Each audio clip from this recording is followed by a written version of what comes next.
Hello everyone, আসসালামু আলাইকুম। কেমন আছেন সবাই? আশা করি আল্লাহ তাআলার অশেষ রহমতে সবাই খুব ভালো আছেন। আলহামদুলিল্লাহ, আমিও ভালো আছি। আজকে আমি আপনাদের সাথে শেয়ার করব কোনো রকম ঝামেলা ছাড়াই খুব সহজভাবে রাঁধুনি রেডি মিক্স কালা ভুনার মশলা দিয়ে ঝটপট কিভাবে কালা ভুনাটা বানাবেন, তো সেই রেসিপিটাই শেয়ার করছি। প্রথমেই এখানে আমি গরুর মাংস নিয়েছি। এখানে ১.৫ কেজির মতো গরুর মাংস আছে, এর থেকে একটু বেশি হবে। হাড়, চর্বি, সলিড মাংস সবই নিয়েছি। যাই হোক, আজকে আমি রেডি মিক্স রাঁধুনির মশলাটা দিয়ে কালো ভুনাটা খুব দ্রুত গতিতে বানাবো, মানে চটজলদি বাচ্চারা খেতে চেয়েছে। তো এখানে এই যে মশলার প্যাকেটটা একটু দেখিয়ে দিচ্ছি আপনাদের। ২টা প্যাকেট থাকে। একটার ভিতরে হচ্ছে মানে কালা ভুনার মশলা, আর এই ছোটোটার ভিতরে হচ্ছে রাঁধুনি পাউডার। এখানে ২ টেবিল চামচের মতো আছে। আচ্ছা, যাই হোক, এখন হচ্ছে আমি এই যে মাংসগুলোকে ভালোভাবে পরিষ্কার করে নিয়েছি হাঁড়িতে। এবার সব মশলাপাতি অ্যাড করব। প্রথমে এখানে আমি উঁচু উঁচু করে ১.৫ টেবিল চামচ রসুন বাটা দিয়েছি এবং সেই সাথে এখানে ২ টেবিল চামচ দিচ্ছি আদা বাটা, মানে আদাটা আমি একটু বেশি দিয়েছি রসুনের থেকে, যেহেতু রসুনটা আমি আবার একটু বাগারের সময় ব্যবহার করব। এখন এখানে আমি ২ টেবিল চামচের থেকে একটু বেশি হবে দিয়েছি সয়া সস, মানে একটু বেশি পড়েছে। যাই হোক, এখানে আমি টমেটো সসটা স্কিপ করেছি, তো আমার কাছে মিষ্টিটা ছিল, তো এজন্য আর মিষ্টিটা অ্যাড করিনি। আপনাদের ঝালটা থাকলে ঝালটা ব্যবহার করবেন ১ টেবিল চামচের মতো।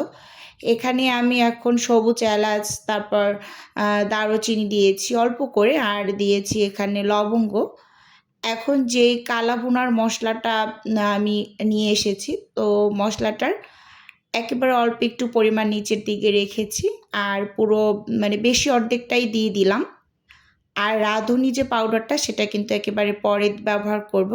সেই সাথে এখানে আমি ১ টেবিল চামচ জিরা গুঁড়ো, ১ টেবিল চামচ ধনিয়া গুঁড়ো এবং ১ কাপ পেঁয়াজ আর হাফ কাপ সরিষার তেল দিয়ে দিয়েছি। দিয়ে এবার হাত দিয়ে খুব সুন্দরভাবে মেখে নিচ্ছি। কালা ভুনার মশলাটা দিয়ে কালা ভুনা রেডি করলে খুব বেশি একটা ঝামেলা পোহাতে হয় না, মানে খুব সহজভাবে কম সময়ের ভিতরেই হয়ে যায়। আপনাকে ভেজে ভেজে মাংসটাকে কালো করতে হবে না। এমনিতেই মাংসর ভিতরে মশলা দিয়ে মেখে ছেঁকে নিলেই কিন্তু মাংসের কালারটাই চেঞ্জ হয়ে যায়। এই যে আমি যখন মাখিয়ে নিচ্ছি তখনই কিন্তু মাংসের কালারটা অলরেডি মানে অনেকটা গাঢ় হয়েছে। ভালোভাবে লক্ষ্য করলে বুঝতে পারবেন। এবার এখানে আমি ১ কাপ পানি দিয়ে দিলাম হাতটা ধুয়ে। তো দিয়ে এবার ঢাকনা দিয়ে ঢেকে আমি হচ্ছে এই মাংসটাকে চুলোতে বসিয়ে দেব।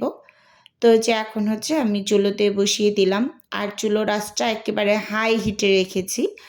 এখন আমি হাই ফ্লেমে কিছুক্ষণ রান্না করে নেব এই মাংসটা। এই কালা ভুনাটা এতটা মজার হয়েছিল কি আর বলবো। মাঝে মাঝে কিন্তু আমি এরকম করে ঝটপট বানিয়ে নিই, মানে এখানে কিন্তু আপনার অনেক কিছু ব্যবহার করতে হয়নি, যেমন স্টার এলাচ, তারপর হচ্ছে মানে জয়ফল, জয়ত্রী, তারপর আরও অনেক ধরনের মশলা ছিল, তো সেগুলো কিন্তু মানে আমি স্কিপ করে গিয়েছি, কালো গোলমরিচ গুঁড়ো টুড়ো এগুলো, কারণ যেহেতু আমি কালা ভুনা মশলা ব্যবহার করছি, তো এই জন্য এগুলো কিন্তু আসলে আলাদা করে মানে আর ব্যবহার করা লাগে না। তো এরকম করে আমি মাঝে মাঝেই বানাই, ঝটপট হয়ে যায় এই কালা ভুনার মশলাটা কিনে এনে। তো এই যে আবার একটু ঢাকনা খুলে নেড়ে চেড়ে নিচ্ছি। তো এই এখন কিন্তু শুধুমাত্র একটাই কাজ, বারবার করে একটু ঢাকনা খুলে নেড়ে চেড়ে নিতে হবে, মানে যাতে করে আবার নিচ থেকে ধরে না যায়।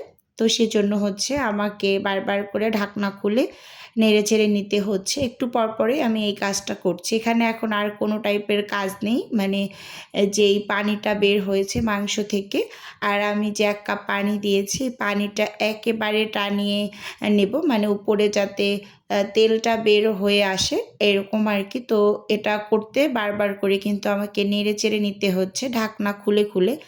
তো যাই হোক, আর পাশের চুলাতে আমি কিন্তু গরম পানি দিয়ে দিয়েছি। তো আজকে আমি গরম পানিটা ব্যবহার করছি, যেহেতু আমার হাতে একেবারেই কম সময় ছিল। তো তাই হচ্ছে আমি গরম পানি দিয়ে তাড়াতাড়ি করে মাংসটাকে সেদ্ধ করে নিচ্ছি। তো আপনারা চাইলে কিন্তু আরও একটু কষিয়ে নিতে পারেন। তো এই যে দেখুন, এখন কিন্তু গ্রেভিটা একেবারে ঘন হয়ে গিয়েছে আর তেলটা উপরে উঠে এসেছে। এই পর্যায়ে আমি গরম পানিটা দিয়ে দিলাম। দিয়ে ঢাকনা দিয়ে ঢেকে আমি রান্নাটা করে নেব। মানে এখন আমি চুলোর আঁচটাকে মিডিয়ামে রেখে রান্নাটা করব। আর এর মাঝে কিন্তু আমি অনেক কাজ করে নিয়েছি। প্রথম অবস্থায় হাই হিটে কিন্তু আমি রান্না করেছি, এরপর মিডিয়াম আছে যে ঝোলটাকে একেবারে টানিয়ে নিয়েছি আর কালারটাও কিন্তু অনেকটা চেঞ্জ হয়ে এসেছে। এবার হচ্ছে আমি যেই রাঁধুনি পাউডারটা রেখেছিলাম, মানে ছোট প্যাকেটটা, মানে 2টা প্যাকেট যেহেতু থাকে, তো এইরকম ঘন হয়ে আসার পর গ্রেভিটা এর মাঝে আমি দিয়ে ঢাকনা দিয়ে 2-3 মিনিটের মতো একটু রান্না করে মানে চুলো থেকে মানে নামিয়ে নেব। তারপর বাগারটা দিয়ে নেব।